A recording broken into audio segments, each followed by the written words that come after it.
So you know how horror movies have plot twists? Not all of them, of course, but a good number of horror movies have plot twists, and I want to talk about them. I specifically want to talk about these 3 films: Scream 6, The Others, and You're Next. Did their twists work for me? Did they not? What about their twists worked and didn't work? Let's talk all about it.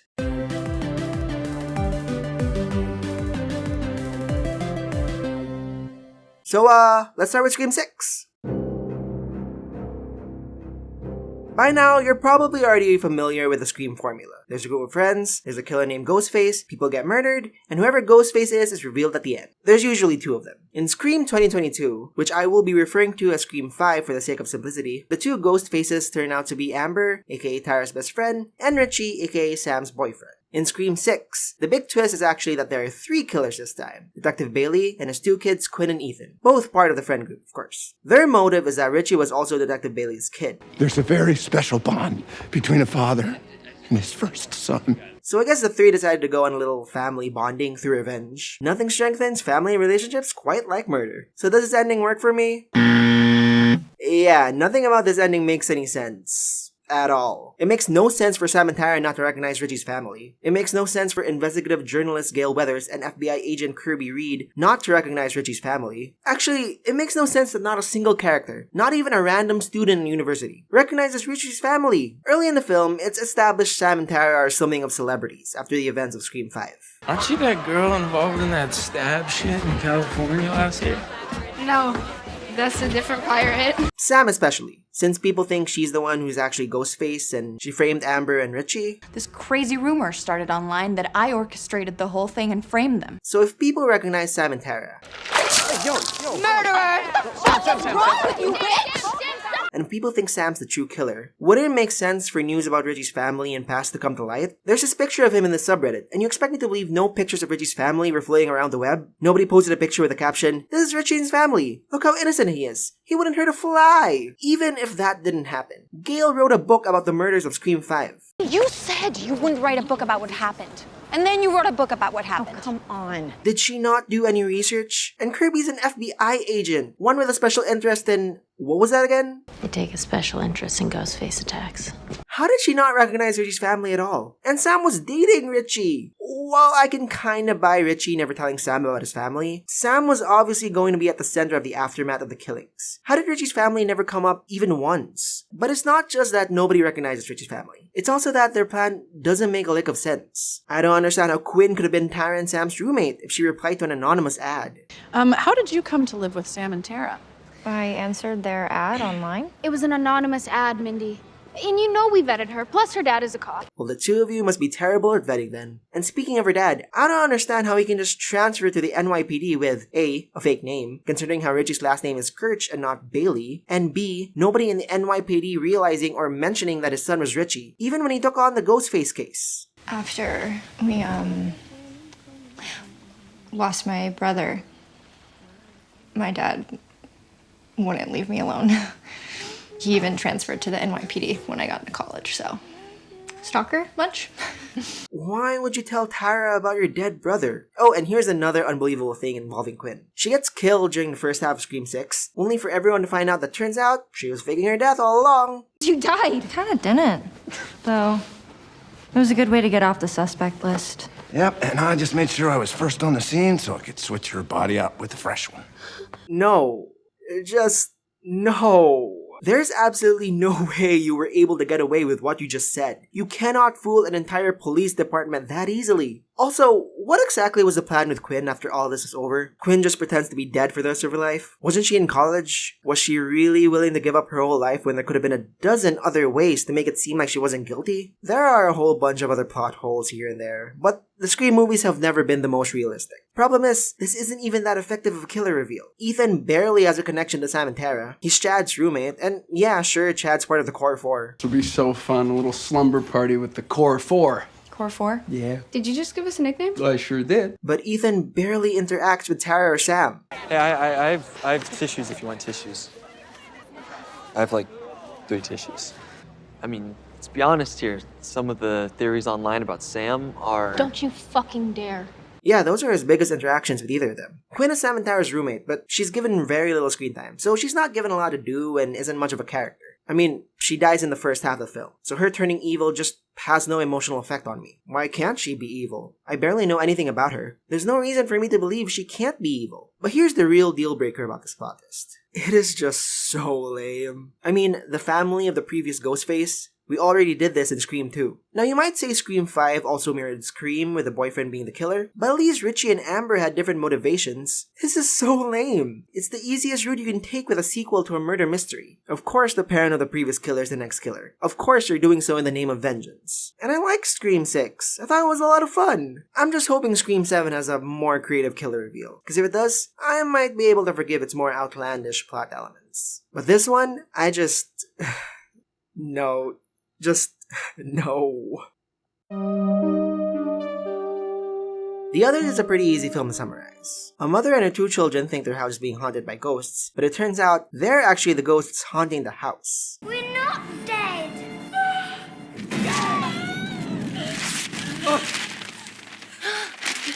So does this ending work for me? Well, yes and no. I certainly didn't see the ending coming. The first time I watched this movie, I went into it blind. So I didn't know it had this big, gigantic plot twist before I watched it. Of course, I watched this back in 2021, so the whole they were dead twist was a twist I was already familiar with, but I still found myself pretty surprised by it.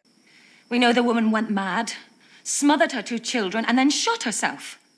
I do think the ending fits well. You could complain that this particular line of explanation feels like cheating. The intruders are leaving, but others will come. Now, sometimes we'll sense them, other times we won't.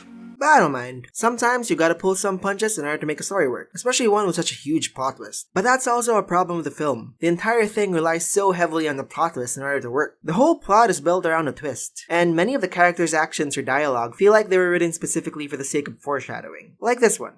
Anne, stop breathing like that. You heard me, stop it. Stop breathing. Right, you go to your room. Get it? Stop breathing? Because of the way she died and also she's dead? Or what about this one? They know I'd never hurt them. I'd die first. Get it? Because she hurt her kids and also she's dead? These scenes really feel forced. I remember my first time watching this scene. Stop breathing! And thinking, that came right the fuck out of nowhere. The second time I watched it, the scene made more sense, but it still didn't feel any less forced. However, I disagree with the notion that The Other stops being scary once you know the twist. During my rewatch, every scary scene had me thinking about scenes from the perspective of the living rather than the ghosts. Take this scene. It was Victor. He's been doing it all night. Victor, come out from behind that curtain so my stupid brother can see you.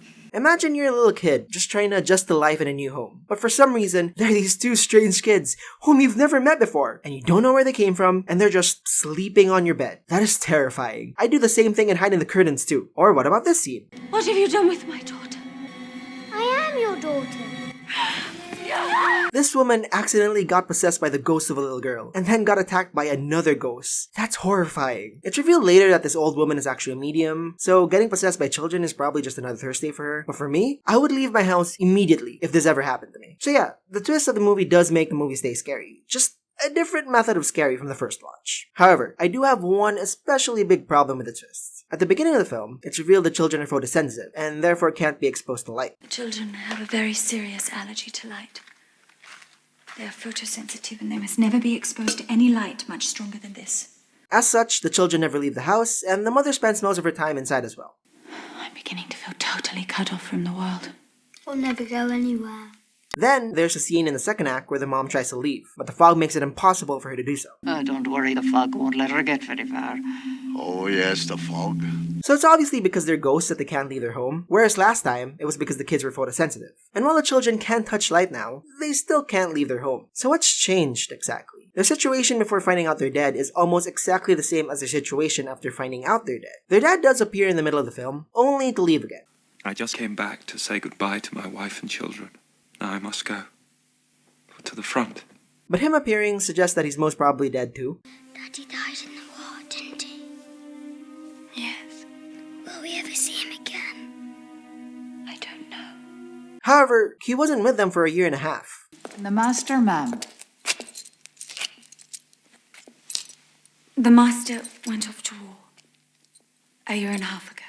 So their lives at the beginning of the movie are almost exactly the same as their lives at the end. The only other big difference I can think of is that their mother Grace used to be a devout believer, and now will have to seriously question her belief in the Bible. But it wasn't like she was a nun or anything. Her outer life still remains almost exactly the same, spending her days stuck in the house with her children. No one can make us leave this house.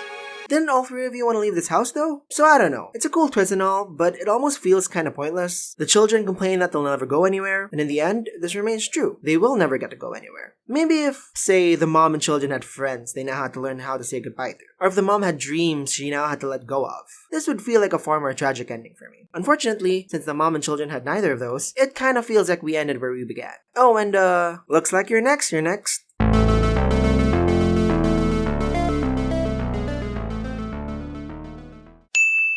You don't even have to ask the question. Yes, this plot twist works for me. In fact, it works for me so much, I'm gonna go ahead and say that if you haven't seen this movie, pause the video right now and come back when you finally watched it. It is well worth your time. Or don't do that. You clicked this video, you knew what you were doing. So your next is a slasher film about Erin, who goes with her boyfriend Crispian to his family's get-together. And just as they're having dinner, this happens.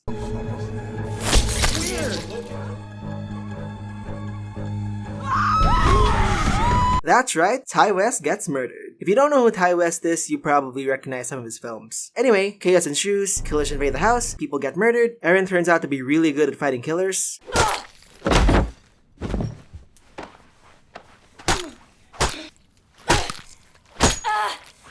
And around the end of the second act, it's revealed the brother Felix and his girlfriend Z are in on the murders.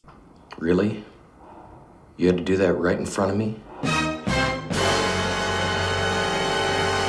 But wait, there's more. It turns out Erin's boyfriend Crispian is also in on the murders. Felix?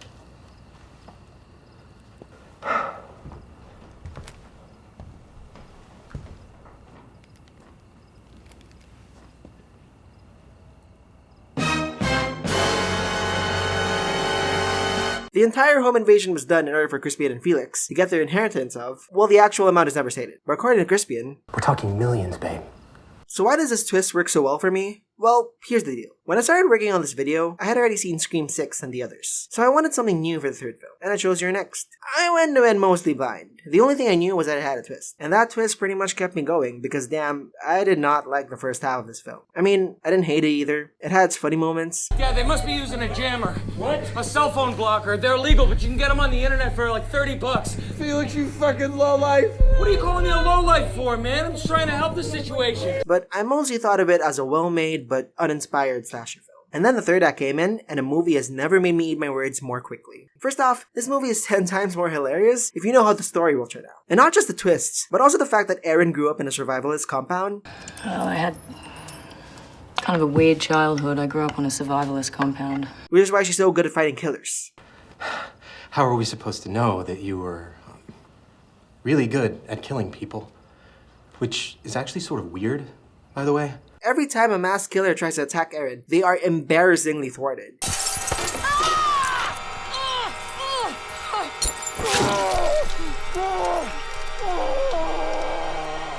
These killers aren't threat, they're insanely inept. Oh, and when Erin tries to run away with a hurt leg, this dude gets all cocky, making it seem like Erin's gonna be a breeze. She's hurt. She's not faster than us. Where are you going? Back to the house to check on Craig and to make sure she's not doubling back. Despite the fact that Erin has been messing up their plans since minute fucking 1.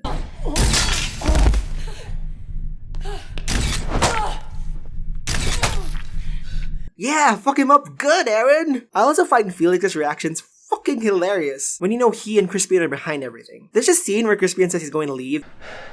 I'm going back out there. Yeah, I mean, I didn't see anyone. Maybe it's over. Wait, so what? You're just gonna leave the rest of us here?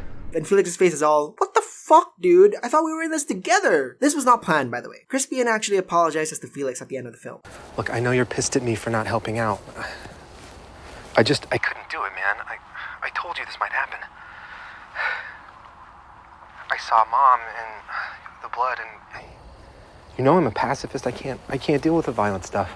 Oh, and there's also this scene where the dad gets killed and Felix makes this face.